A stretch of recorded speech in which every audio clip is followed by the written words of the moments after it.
So thank you everyone for joining today's session, a webinar panel, Agitating for Change. My name's Dee Corrigan and I lead our corporate engagement here at Blueprint, which means I work closely with companies, supporting them on the journey to becoming purpose-led and also involved in shaping the future direction of our work as a charity. In recent years, we've seen a surge of organizations articulate and communicate their purpose. But of course, having a stated organizational purpose is one thing. Truly living it is altogether another thing. For most organizations to truly live their purpose involves a fundamental reset in how a company thinks, behaves, and acts. And this challenging transition can take time and can only really be realized if all people within the organization are truly part of the process, participating, innovating, and agitating in ways to bring about their organization into full alignment with their purpose. But how do you do that effectively and justly? That is the topic of conversation today. And with that, I am truly delighted to be joined by Joe Alexander, who is the Purpose Engagement Manager at BP, Lydia Hascott, who's Head of Entrepreneurship at the Finance Innovation Lab, and Rishi Madlani, Head of Sustainable Finance and Just Transition at NatWest Group. So just a brief bit of housekeeping before we launch into the conversation. This webinar is being recorded and will be shared after the event. We are planning to open up to discussion near the end of the call around 1:50. So if you would like to ask a question, please do submit it in the Q&A, which is visible at the bottom. And just to say, try to put it into the Q&A because it can be a little bit tricky to check the questions coming through in the chat function and Q&A. So if you have a question, put it in the Q&A. And unfortunately, I suspect we'll get, like we did in the previous webinar, quite a few questions. So we will not be able to call on everyone. But as we do call on you, the team actually supporting me today, who are Sula and Amelia, will unmute you and you'll be able to ask your question live. So with that, let's get into the conversation. So Rishi, Joe, and Lydia, what change are you agitating for, and why do you do what you do? So I'm going to start here with Rishi. Thanks, Dee.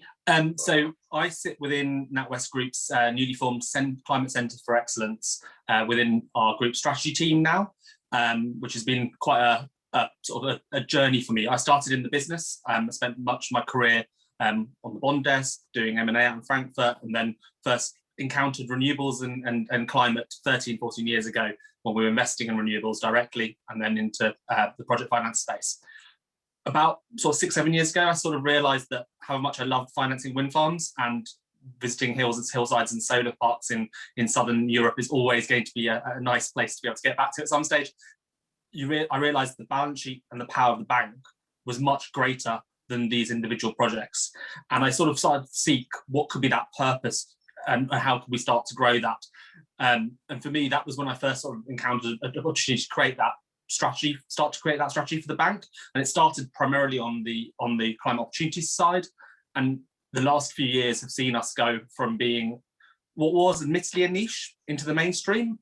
So my job has fundamentally changed from being an internal activist in some ways to now having to deliver what we've committed the bank to, which has been a phenomenal journey. I think watching climate move from a comms and marketing function, not that the work we did was particularly related to comms and marketing, because we were working with businesses and clients, but move that into strategy, you really, it changes the scale which you do.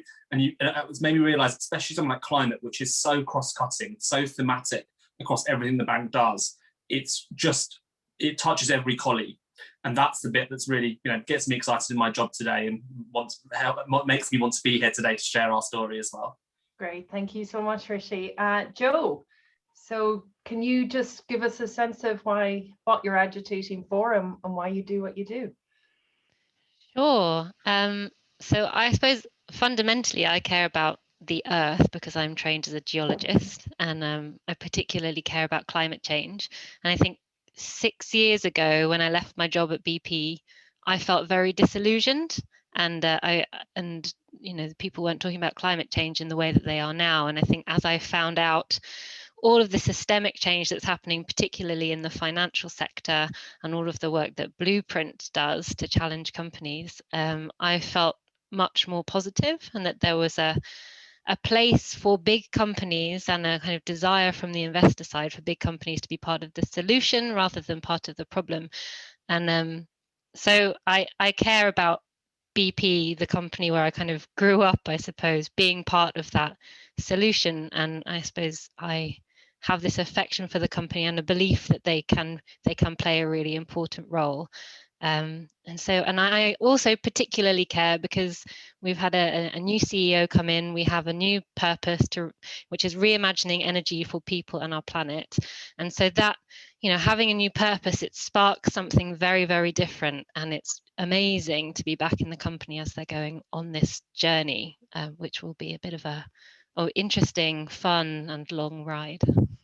Great, thanks, Jo. And Lydia, you have a slightly different, I guess, role in terms of what you do at the Finance Innovation Lab.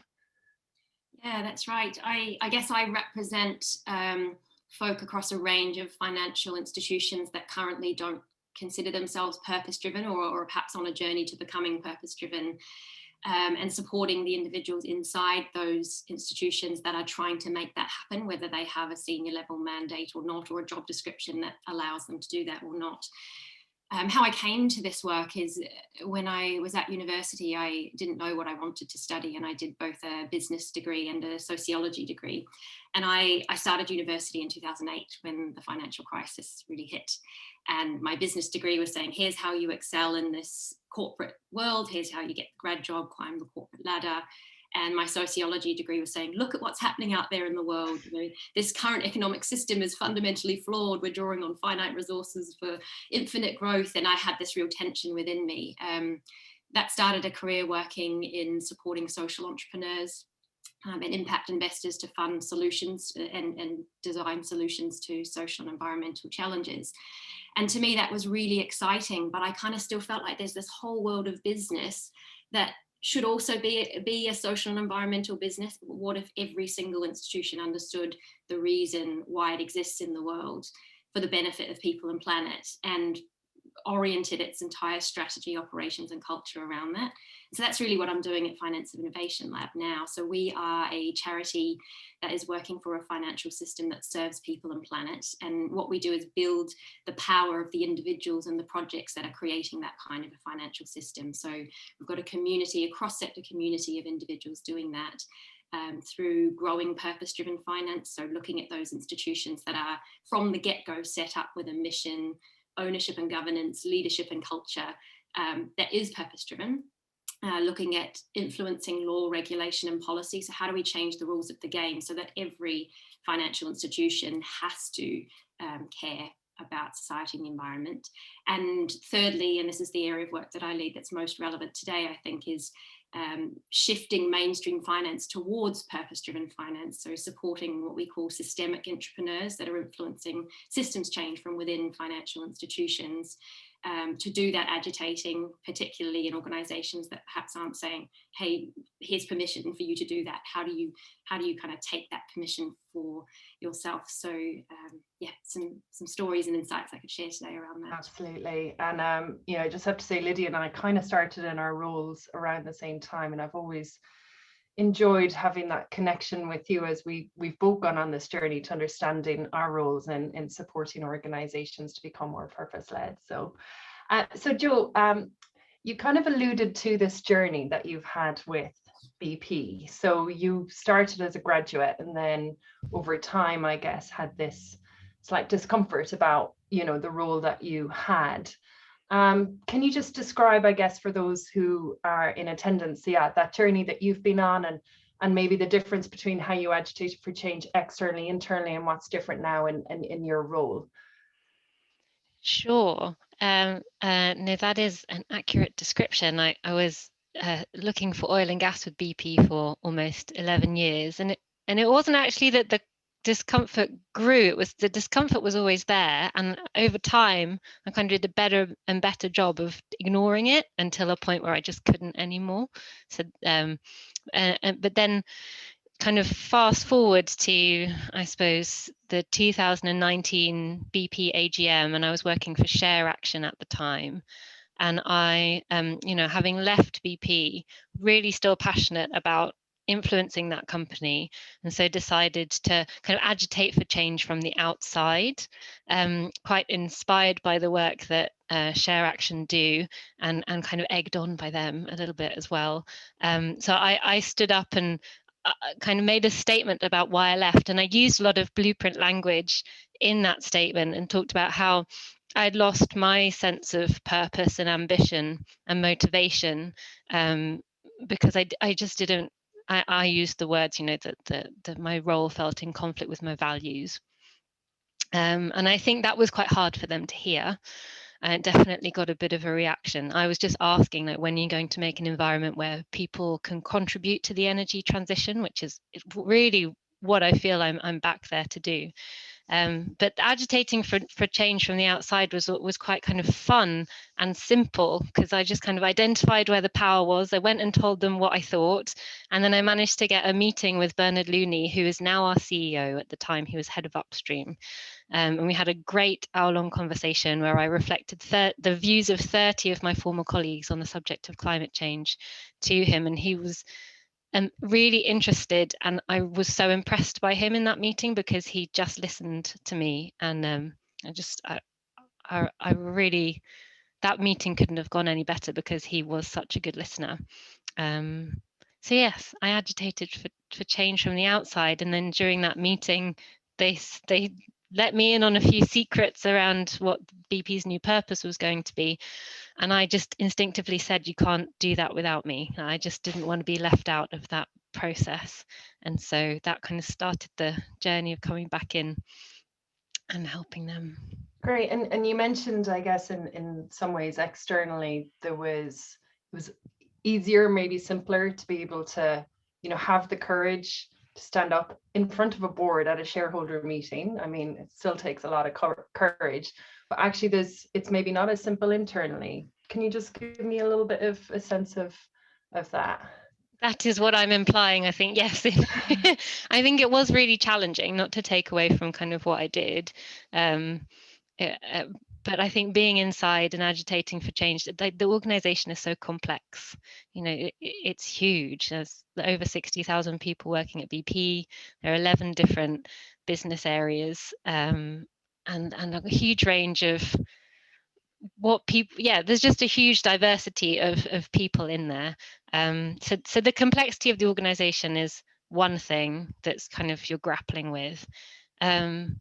And I think there is a really challenging thing, like emotionally for me, kind of doing the work, because it means so much.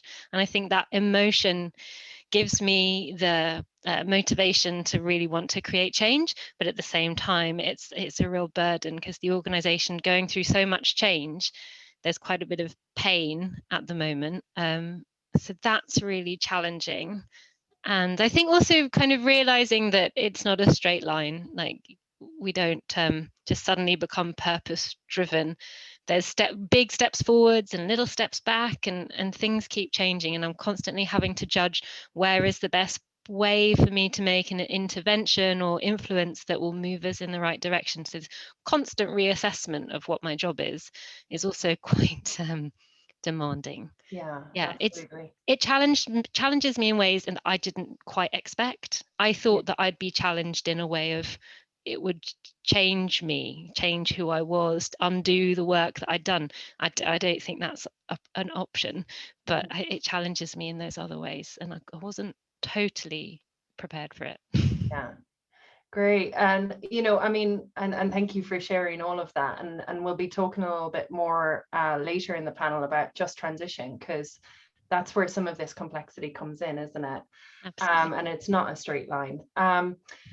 So Rishi, you also mentioned about your function, if I got this right, has moved into the strategy role. Can you talk to me a little bit about, you've given us a bit of a flavor, but the change that you've seen in NatWest over the last 15 years of your career, but also, I guess, more importantly, in the last couple of years, and the shift in how the sustainability team is thinking about its role in the organization? Yeah, I mean, it's a revolution, really. I mean, when I look back to before the crisis, and I joined as an intern and then as a graduate, so I've been in the organisation for quite a long time. It's completely different, the organisation I first joined, not least, leading from the front with a female CEO, CFO team, still remarkable in this day when there are so few other FTSE 100 comparables. The diversity and inclusion aspect of this has been really important to me. So the organisation is one that I can bring my whole self to work in. We've made a lot of progress on gender, probably not as much on race. I think everyone across FTSE 100 would probably be in a similar position. And the organisation's fundamentally changed. Last year, when Alison, our CEO, launched our new purpose-led strategy, what was really powerful for me was that it was built on the foundations of work we had done for the 4 or 5 years before, that I felt like, very, very painful work. Some of it had been progress chipping away. I use an example of our own green bond issuance this year. That has not come about from something that happened in 1 month's work. I remember first pitching to our previous treasurer. I remember building up the asset base. I remember working with Treasury when the treasurer changed another time to come in and say, you almost bide your time on these things. I think what has fundamentally changed when we launched the new strategy in February, because climate alongside enterprise and learning became one of these sort of key initial areas of focus. It has then now created a flood of interest, which is great. And my role has almost changed from before, where I was knocking on doors, asking people, please, can you give us some time? We want to help you build out your climate sustainable finance in your functional franchise, to now being, okay, who do I prioritize and how do I prioritize? How do I also get others to do what we need them to do? One of the key things for me has been that we're a small crack team. We're a very small team in the Centre of Excellence. And I keep telling everyone, no, I don't want to have a bigger team, because that means we're failing and embedding. If we really want to make change, my change agents have to be across the organisation and have to be happening in every function and franchise. Now, my job is to help you to get to that point, and my job is to help make sure that I'm challenging you. So I have to be a bit of a pain, and I enjoy that part of my job. I get to do it less so now, because it's now more problem solving. But I think that's been the fundamental change for me, and that's what makes me motivates me, motivates my team, and motivates others as well. This is why we get our 2,000 people joining our Sustainable Futures Network to want to be there. So it's top-down, CEO-led strategy, but also grassroots up. And for me, that's what makes it worthwhile, because I'm changing the organisation every single person at a time. I'm building my carbon army throughout the organisation. I love this idea of a carbon army. And I know that that's, I guess, been built upon some of the work that you've done in building other networks as well around LGBTQ and the learning of how change can happen top down, bottom up, and then in this very networked approach, right? Absolutely. And it's one of those things. I mean, firstly, knowing you're going to be on the right side of history. So 6-7 years ago, when people were questioning, is climate important? Why is this significant?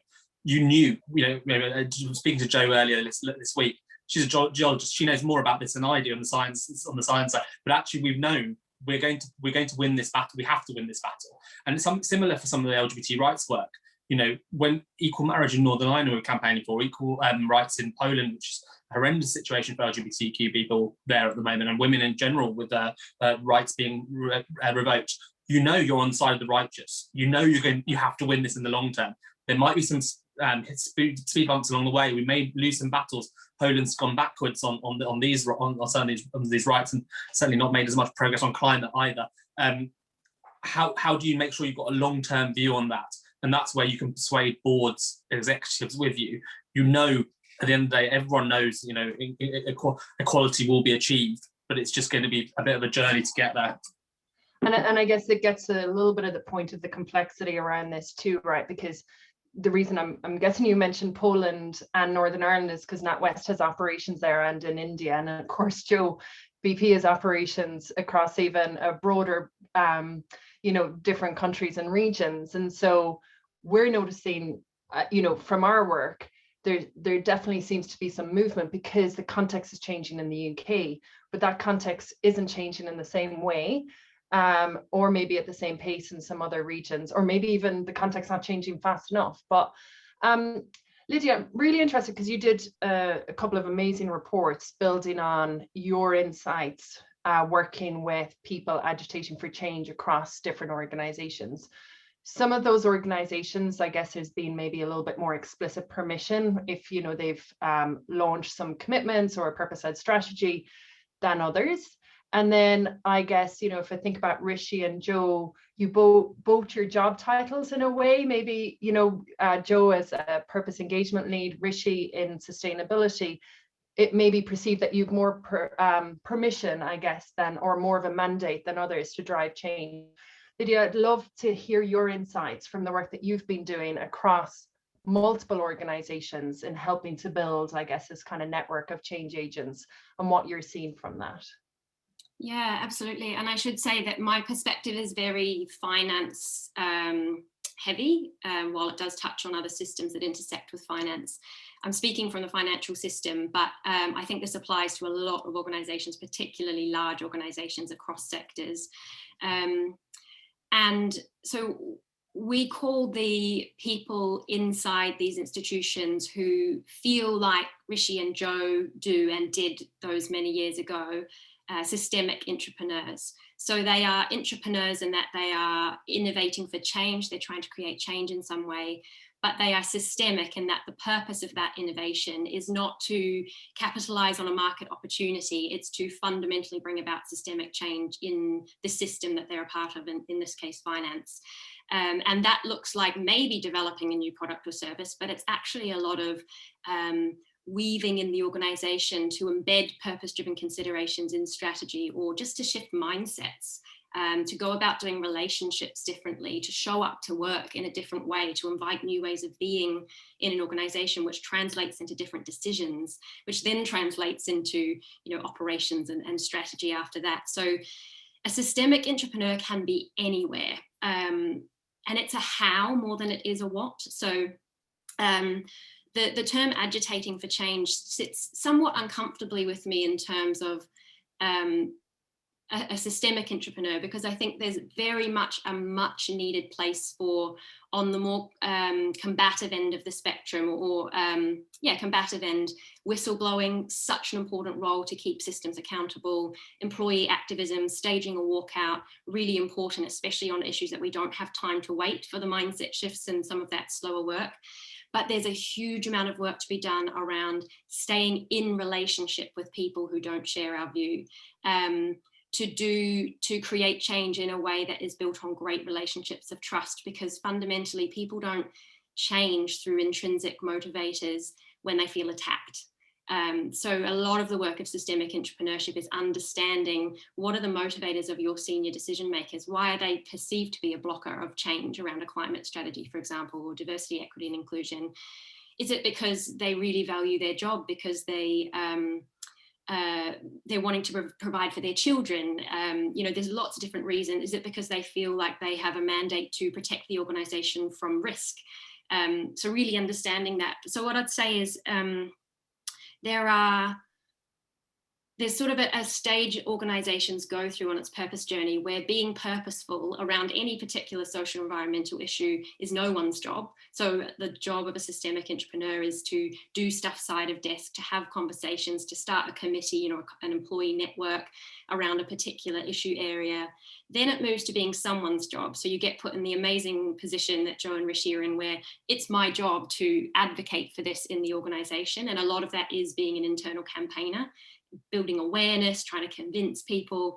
But the ultimate goal is for these things to become everybody's job, where sustainability or diversity, equity, inclusion, biodiversity, whatever the issues are, become a mindset that every single person in the organization needs, similar to Rishi referring to as carbon army. How does HR know to recruit for people that have this knowledge and understanding? How does communications know how to change the narrative around what our industry exists to do? So we need people in all of these jobs. And the final thing I'll say is that there's kind of three different archetypes, I guess, of a systemic entrepreneur that we're noticing. One is the pioneer. So these are the people who are really sleeves rolled up, doing the technical work of designing a new policy, a climate policy, or a new strategy, a new product or service.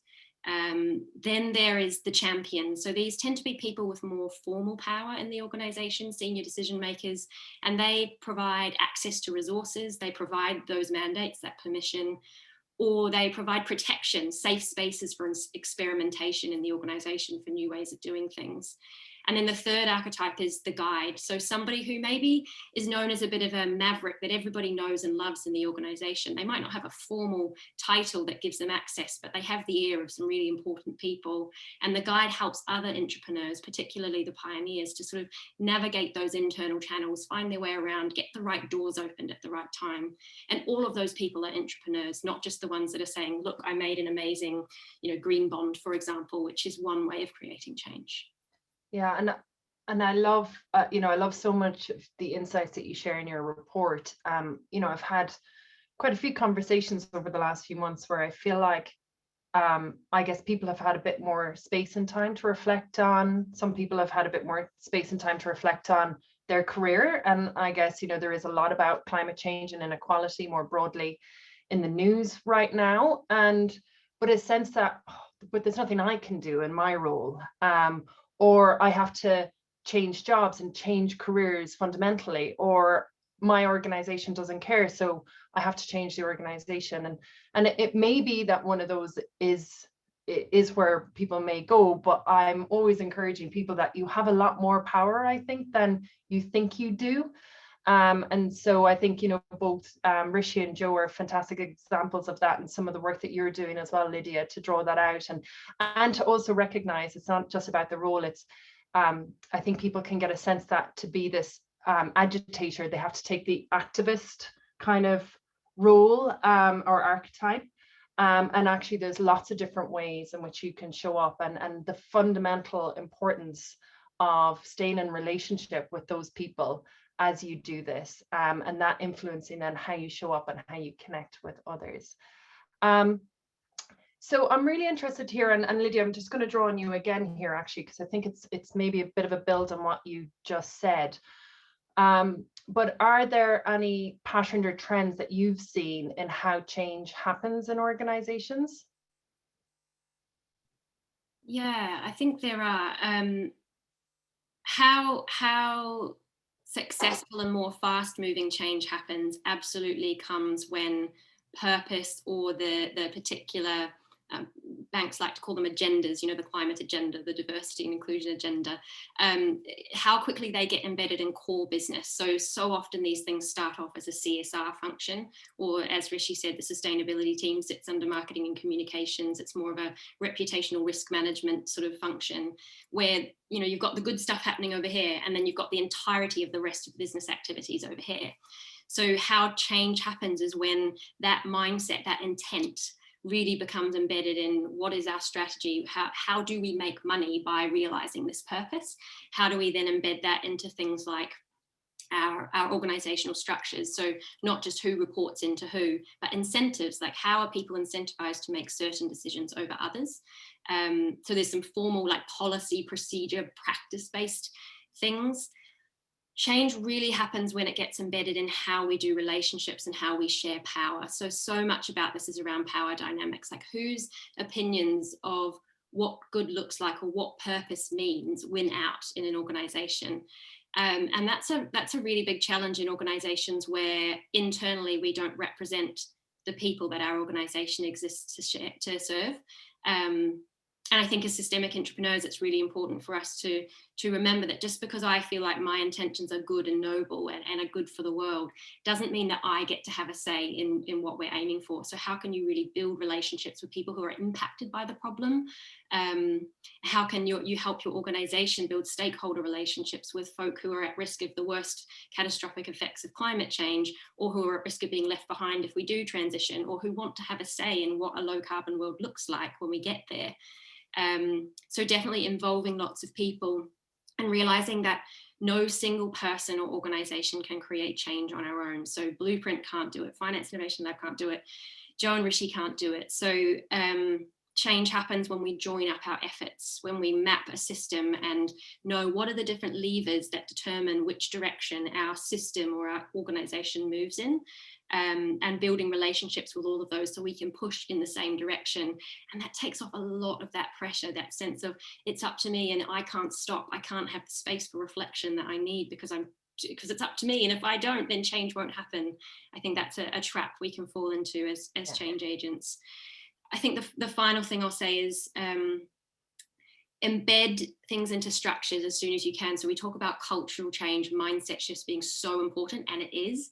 But in organizations like banks, restructures, promotions, redundancies happen all the time. So if you think you've got your key ally, all of a sudden they move on. So how can you encourage your key ally who might be a champion and has power to change a policy? So that's embedded in policy. So when they leave, the work that you've done relationally isn't completely undone. So a few patterns there.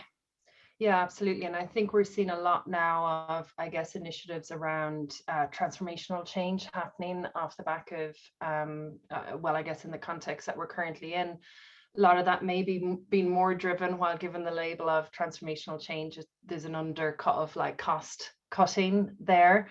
And so, my question is always, what are we transforming towards? And I think that's important. So Rishi and Joe, I'd just love to hear your reflections on what you've heard Lydia just relay to us there in terms of her thoughts. I'm happy to go first.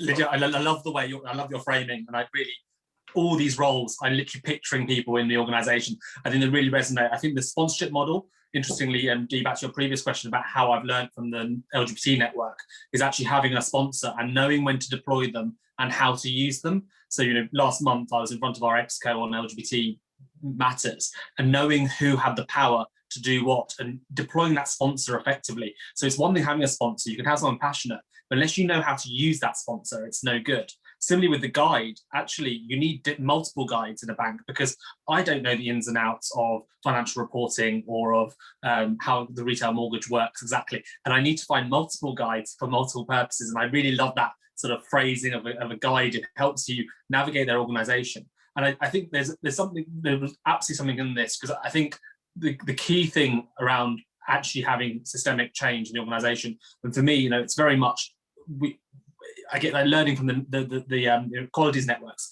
I always say, I want the Rainbow Network to be redundant. I want us to no longer need to exist, because then we've succeeded, because then we no longer have any inequality. And similarly for the climate centre investment, now there'll always be emerging issues, whether it's biodiversity today, whether it's how deeper implementation or how you take things further. But that should be your sort of mantra. You should want to be lean. And I love the sort of framing of having it embedded in everyone's jobs. Through lockdown for last year, I've aimed to meet one person internally and one person externally a week, even if it's a 15-20 minute coffee chat, to keep building my network, because as Lydia says, you learn nothing. If you learn nothing in banks, it's always rotation. People are always leaving, people are always coming. So you need to keep building that network. I keep for me, it's like slipping my Queen's shilling into each of their drinks as they join the Carbon Army after meeting me. And it's similar to bringing those insights from outside. Last week having that coffee with Joe, just remembering actually how do we connect continuously. And I feel that bringing that enrichment back to the organisation. And my boss always challenged me, how do you show the value from those? And particularly in climate, it's a bit easier. As my CEO says, tackling climate change is a team sport. It's no good NatWest decarbonising our balance sheet if it's all sat on our peers' balance sheets. So in some ways, I've got a license to try and work with others. And climate is one of those, climate inequalities for me, both very good issues to work with others on. Yeah, and I have to say, speaking to both you and Joe, it's one of the things I'm always, that I've noted is just how good you are at like maintaining connections, right? And constantly looking to network. And I guess one of my own reflections is when I'm kind of a little bit stressed or I feel like the weight of the world is on my shoulders, I do tend to kind of close down and think I can do better work by just staying focused and doing things. And time and time again, I recognize that actually some of the best ways to do this is to really kind of open up. And Joe, we've used this phrase before in our conversations. It's the Brené Brown one about strong back, soft front, wild heart. And, I think the soft front is the thing, for me, the softness is actually the hardest oftentimes, is to stay open, stay connected with people.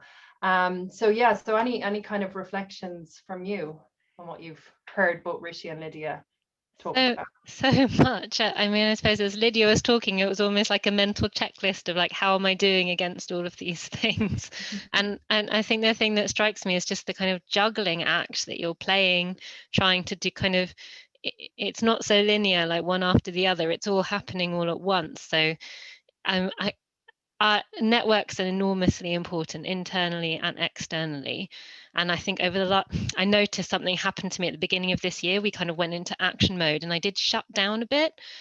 And that wasn't good for me. And then recently kind of reached out to my network and so grateful to the kind of support that is there to kind of keep me sane and keep me honest and checking in with, am I making enough of a difference? Am I doing the right things? And then internally, I've kind of think of myself as like a bit of a corporate nomad. Like this is the phrase I have in my head. And the organization does try and kind of lock you down a bit. You know, once, you know, people like you, they're like, ooh, you know, she's ours. But it's important for me to kind of wriggle out of that. And it is challenging, but I kind of do that sidestep quite a lot and keep my network really big. And then, yeah, felt quite good about this idea of engaging. You know, it's not all about the mission that I hold. It is about who am I serving and am I representing them, their ideas, and am I listening to them enough? And we've started doing some really good things around listening to our employees on the things that really matter to them and getting leaders to really listen to that, and I think they've enjoyed that process. So that feels like the beginning of something really great that could extend beyond the boundaries of BP2. And then I think the big area for this year is embedding into processes, because I think once, you know, I've got the relationships and jostled myself into the right place, there's this opportunity to coming up to influence things like performance management and reward and all of those good things. So yeah, it's like mental checklist of how am I doing. I'll have to check in again in a month or two. And I absolutely love this idea of the nomad. And again, it actually reminds me of another quote, and I'm not going to get this perfectly right, but the Maya Angelou one about I belong everywhere and nowhere at all. The challenge is great, but the reward is high. So it's this kind of constantly like recognizing the importance of the connection, the relationships, and that sense of belonging when you are in an organization and in those types of networks, but also recognizing that to maintain, I guess, that sense of yourself too in that and the overall purpose and the aims in which you're trying to achieve. Fantastic. Okay, so I guess kind of a question that's coming up for me now based on what you were just talking about, and Joe, you know, you mentioned the kind of the checklist is pace of change. So do you have any advice, and Lydia, I might draw on you here first, around, you know, the pace of change? When is the right time to push a little bit more? When is patience required, and how do you know? Yeah, I think there's something about control here. As no single person or organization, as I said earlier, will create change on their own, and no single person controls what happens in a system. Our systems are particularly finance, but energy and oil and gas, fashion, advertising, whatever you're in, are complex human systems made up of relationships and decisions and agreed upon sort of meaning making by people.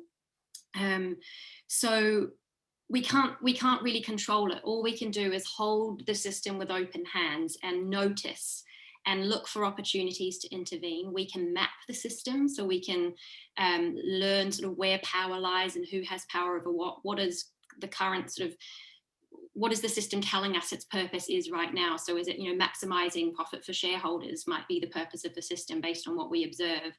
But if we think the purpose should be something else, where are those open opportunities for nudging? And as Joe has said, that is so non-linear. It's really circular. I think thinking about the example of banking and climate change right now, it's really interesting to notice over the last few years, and Rishi's seen this a lot longer than I have, this acceleration of change where almost tipping points sort of happen, where lots of people are doing underground work for many years and a tipping point has happened. And what I've noticed driving that in banking is shifts around regulation. We've heard Mark Carney talking about all of a sudden regulators need to care about this. Banks are going, oh gosh, we might need to disclose the amount of climate risk we have on our balance sheet. What are we going to do? So boards start asking questions. So the sustainability team gets brought into investor relations meetings, and there's all of these sort of back and forth things. Societal expectations are shifting thanks to great campaigning like Extinction Rebellion.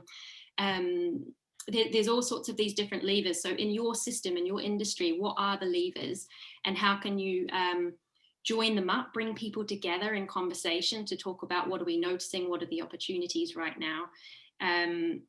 And it is really tricky with an issue like climate change, where we know that the Mercator clock, if you haven't seen it, go to the website. It's like a countdown clock of when we have, how long we have to exhaust our carbon budget. And on a 1.5 degree scenario, we've got 7 years. And so we're all going, we have to act as fast as possible. But we also just have to notice where are those leverage points where a small tweak is going to create a really big change. I think maybe just to say, change happens faster on more local levels than global levels. So in the world of systems change, we talk about fractals of change. So I can change myself faster than I can change my team, my organization, my entire system. And when they say sort of change starts with you, it's so true. Like if you think about the shift we're trying to make is from an extractive economy where we draw on finite resources for infinite growth to a regenerative economy where everything is sort of sustainable over time. If I personally am drawing on finite energy resources to just get heaps of stuff done, my to-do list is massive, do more, drink coffee to convince myself I have energy reserves I don't have, that's an extractive system. So if I can have the, take my own agency to say, I'm going to stop, I'm going to pause, I'm going to be more reflective, I'm going to replenish. You can then invite your team and your colleagues into that, make your meetings more spacious, which changes how decisions and resource constraints are viewed in your organization, and it ripples out from there. So change happens faster at the individual level. That can give you hope that things are changing while we wait for the bigger picture change to happen. Great, thank you. Yeah, I love this idea of space and, how we think about time, because at the end of the day, these are time's all we have in some ways, and so just how we use our time, and sometimes it is about just stopping, both for ourselves, our teams and our organizations, just to create some space to think and reflect. And Rishi, Joe, any kind of thoughts on this question of pace of change? I'm happy to go first on the regulatory side. I mean, I joke that Mark Carney became my pin-up boy because he changed alongside Jamie Vardy. So he changed the operation of how we do stuff, and that suddenly changed and opened new doors. However, Lydia's point about being prepared, having some of the ideas and some of the solutions, and being tactical, and whatever sector you're in, and to move beyond banking. This year is the year of COP. There are multiple opportunities for you to step off and to raise awareness, to jump in, to make change in your organizations, whichever sector you're in. And in fact, if your organization is not thinking about climate in this year, why not? What's wrong? What's happened there? So I think finding, and often I find this, I've got, I did my first paper on carbon markets in 2008. Okay, so I wrote my first paper. I was dusting it off the other day about a carbon pricing mechanism, because sometimes you'll fail and sometimes things are just not the right time. And I think the key thing I've learned is patience. And then when you have that window of opportunity, be ruthless, be absolutely ruthless, and get everyone on board. And, I've been building up relationships with a number of my board members, with different ExCo members. And, back to Lydia's point earlier about like people turn over. I have a team. There's not just one person in retail I talk to. There's not just one person in mortgages I talk to. I need to make sure I've got, if plan A doesn't work, what's plan B? I feel like I'm always playing a complicated multiple chess games, and I feel like I'm doing that all the time, but I love it. And at the end of the day, it self-motivates me, and I get my team. The more I get my team involved as well, I think this bit about Joe's comments about feeling lonely, that really hit me last year. Once we got our purpose out and we launched the client piece, I couldn't talk to Lydia for 4 or 5 months because I was in secret strategy mode, which is always feels a bit weird, because actually you constantly need external input. But actually then being able to then reconnect with Lydia afterwards and talk about what we're doing and share that with other organizations has been what really empowers us. And it's that kind of constantly keeping an eye out. What's the next thing? Is it the Biden summit at the end of next month? Is it COP? What will be your moment to bring your project to the fore? Oh, I absolutely love that, Rishi. And Joe, if you can build, but also I'd love to get your thoughts too on just transition, because I know that this is something very close to your heart and Rishi's. Absolutely, like the two do come together, I think, because when I'm thinking about pace of change, I just reflect that, you know, in a hierarchical organization, the top-down change is incredibly fast, and that's really powerful, and we've needed that. But there is fallout from it. So it isn't a secret, because it's in our annual report, that as part of last year's what we call it reinventing BP process, all of that change, we made 10,000 people redundant, which is such an enormous number. And the pain that I alluded to earlier is this kind of grieving period that there is when you let go of so many people who, you know, they're part of this human system that we have, and they're not there anymore. And so that there is all of this kind of bottom up emergent change that needs to catch up. It takes longer, and it's got to catch up with that top down change. And that's kind of where we are at the moment. We've kind of got this gap, and we're trying to fill it with this bottom up change, working with the top down change still. So part of, I think, what's really important as we go forward is we change the way we plan for and think about change. So having such an enormous pace of change and making 10,000 people redundant is something that I don't want us to go through ever again. And I don't think it's healthy for us. I don't think it's on the cards, but, you know, whenever the oil price crashes, this is what oil companies do. As we diversify our portfolio, it won't be as much of an issue. But I'm really passionate about helping people come with us as we change, and see that change can represent an opportunity for them personally and collectively, and it isn't only a threat. And so I think just transition, bringing our workers and communities along with us as the company changes and leaving no one behind, is a huge part of changing the way that we approach change. And it will get us to a healthier place. Great. Well, I'm conscious I'm going to try and open up to questions in a couple of minutes, but I just want to do a rapid fire round in response to 3 questions, if we can do this super quickly. For each of you, what gives you cause for concern? What gives you hope? And what would one piece of advice be by someone who might be inspired by your stories today? So Lydia. I might combine my cause for concern and my reason for hope, because they're flip sides of the same coin. And I think it's a quote that might share it best. This is a quote from the book Zen and the Art of Motorcycle Maintenance by Robert Pirsig. And it goes, if a factory is torn down, but the rationality which produced it is left standing, then that rationality will simply produce another factory. If a revolution destroys a government, but the systematic patterns of thought that produced that government are left intact, then those patterns will repeat themselves. There's so much talk about the system and so little understanding. And I think what gives me cause for concern is we have this huge opportunity with COVID where, you know, we can build back better, we can build back greener, all these things. But if we do that with the same mindset that has created our current structures that we're trying to move away from, then we're going to miss that opportunity. And my cause for hope is that there are people within these very large institutions who are so committed to thinking differently, who do see things differently, and are that mindset that we need to build the systems of the future, whether it be finance, energy, advertising, whatever. So shifting mindsets. And I think my piece of advice would link to that. It's how do we start on the micro level in terms of how we show up in our organizations and how we build relationships, what conversations we give permission for. So many of us, I think, feel we have to wear a corporate mask at work and our personal values get left at the door, or there's not the space or the time for conversations about what we really care about. So my advice would just be, invite those conversations, say, hey, I'm actually wearing a business shirt on top and trackies on the bottom right now. Get informal, you know, COVID's created this opportunity. You can see my plant behind me. How can we break down that corporate mask to discover that actually there is an army of people in your organization who care about the same things you do? It's just our culture doesn't give us permission to talk about it. So show up differently and lead in that way. And I think lots will unravel from there.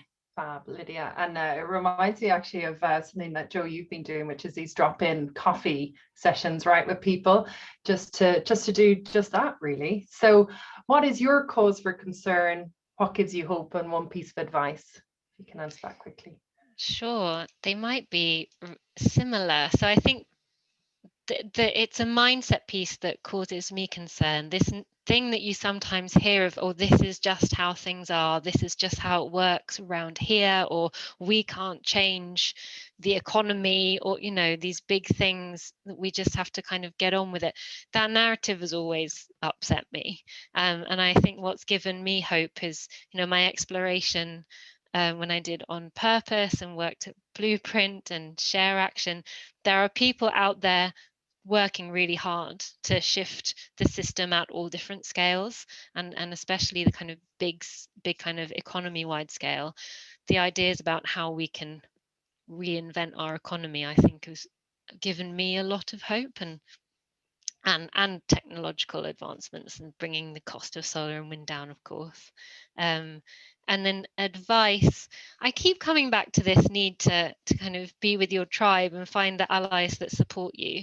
For me, that has been a realization. I mean, I know that, but I've kind of felt it so viscerally, that need for it, over the past few months.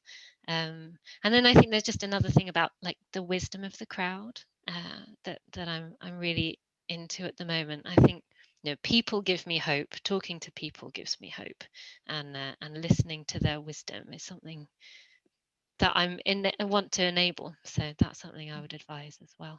And I think one of the things that you do quite well as well, from what I've seen, is in developing that tribe, that it's across different kind of, it's internal, it's external, and you're getting a diversity of views, right? Because that's one of the potential shadow sides of tribes, is that you end up just having a tribe that's like you, but actually it's really important that in those networks you've people that think differently, right, and challenge differently. Yes, but that is still challenging. I don't think I would say I would give myself full marks on that, because it is hard to keep connected, because sometimes you come into a conversation with someone who kind of just exists in a different way of seeing the world, and you just kind of start thinking, well, I think you're asking the wrong questions. It just becomes really difficult to know how to interact. That sometimes happens, and then it's easy. Yeah, so those are really important to stick with, and I suppose find out where the resistance really is and just get to know them and ask those questions. Great, thanks, Joe. And Rishi, super quick. Okay, cool. My cause for concern is I sometimes just feel despondent around the scale and size of the challenge we face in front of us. On climate, biodiversity, every now and again, I just think, blooming hell, are we actually going to get there? And have we got any chance of doing this? Now, that is overwhelming. And, you know, the same in the qualities work. You know, the government's report today sort of playing down racism. It just, sometimes you think we make all this progress. It's nearly a year from the BLM movement forming, and you think, is this really where we are in the UK? Reasons for hope, though, on the converse, is, you know, the Biden presidency, the Biden summit coming up. There is global action coming together, looking to India and to China to see where this will come together. And, you know, there seems to be that will. Everyone has suffered through COVID. Everyone has suffered in some way, shape, or form for this pandemic. How can we make this world better? There is a real mood music for that. So that's my reason for optimism. And my advice, and I think it sort of relates to Joe's point, is I sort of think about this in a cricketing way, in that you can't use the same bowling or batting technique with everyone. You need to find the right way to play the right player. And what you need to do is vary that quite dramatically. So whether it's finding someone's personal purpose, an organizational purpose, their divisional purpose, you find that in every individual. And always look around, and everyone, it's not let's see what they can do that day, but where it's sometime in this purpose journey, because all of our organizations are on change journeys, and you have to find when that person and when that person's personal purpose will come into play. So don't ever write off that tax person or that finance person, because you never know when they're going to come and save you bacon. And I have to say, I've had some fascinating conversations across the organization at NatWest, from audit to tax, you know, all really just asking some amazing questions right now about what is the function of audit in a bank, internal audit in a bank, in the context of our purpose. So yeah, fantastic. Okay, I am really conscious that we're probably not going to get a huge amount of time for questions. I hope people have found this useful so far. But yeah, if we could, Sula, if you could just unmute someone. I haven't had a chance to look through the Q&A.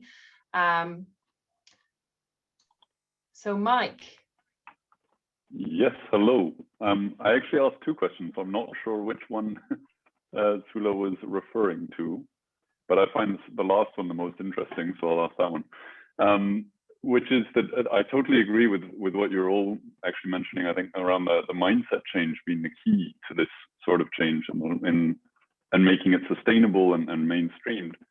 But I've often, or in the work we do, we found it has a lot more to do with just looking at the mind, and the thinking isn't enough. It really has to include the emotions and the values that people are holding, the fears, and even, you know, the sort of embodied knowledge that they have of, this is what I've been doing my whole life. How can I change? It's my identity.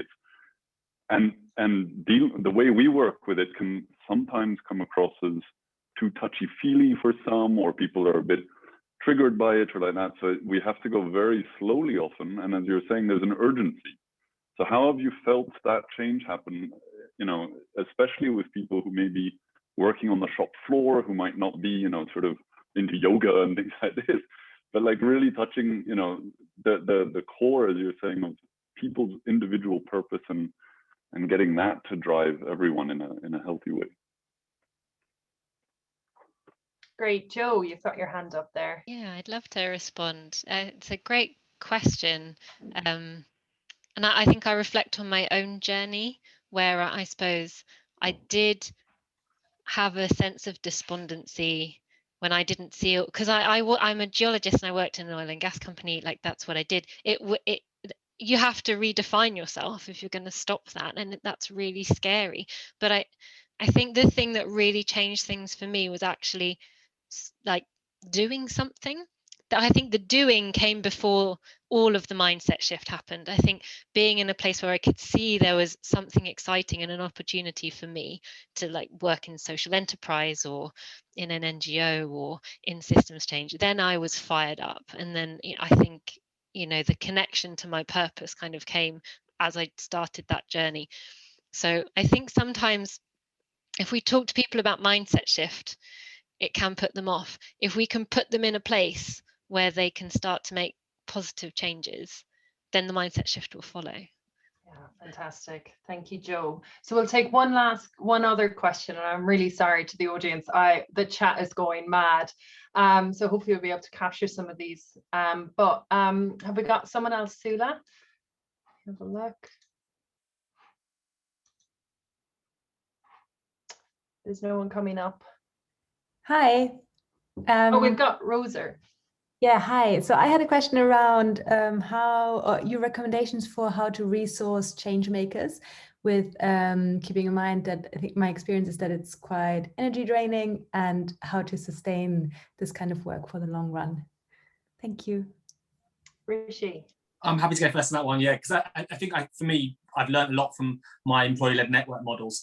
I rely on volunteers. Everyone's a volunteer. Frequent praise, frequent thanks for everything they do. Celebrate success hugely, and this is what re-energizes people who want to make change often and thrive on that.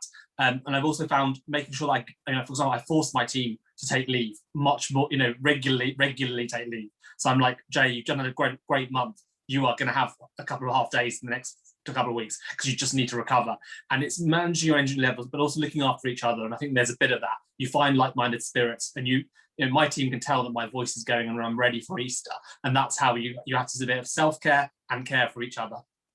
And I think one of my learnings, because when you start to think about the large change, right, you feel like you can't celebrate until it's something really big, but actually it's really important to just get the tiny ones, even if it's just a really good conversation that you feel like had an impact. I think that's really important. Lydia, I'll just give you the last kind of view on this. Yeah, sure. Probably three things. One is that rest and saying no are part of the work. So they are what give us the energy to do the work. They're not taking time out from the work. Secondly is, connecting with others to have conversations about what really matters and what you're finding hard. Solidarity brings so much energy, even if you're not giving each other answers. And then the third one is, what is it that gets you out of your head and into your body, or connected to your heart, or your grounding, whatever you want to call it. So for me, it's playing the piano, it's physical movement, yoga, we spend so much time up here, and just getting out of there into our bodies is massive. So find what that is for you. Fantastic. Thank you very much. And Lydia and I often talk about the importance of saying no. I think we both struggle with that, in particular, given our role and working across lots of different organizations. So I totally agree with you. The power of saying no is very important. So thank you very much, everyone. And I am sorry, we've gone over by a minute and we haven't gotten to as many questions as I would have liked, but I hope that you've all taken something away, you know, both in terms of large mindset shift conversations, but also some very practical things that maybe can change how you're doing things tomorrow. So thank you very much, and hopefully we'll capture some of the questions and we can see if maybe that might inform some work moving forward too. Thank you, and have a wonderful rest of day. I hope you get out into the beautiful sunshine. Bye-bye. Thank you. Bye. Thank you, Joe, Rishi, and Lydia too. Sorry, I forgot to thank you.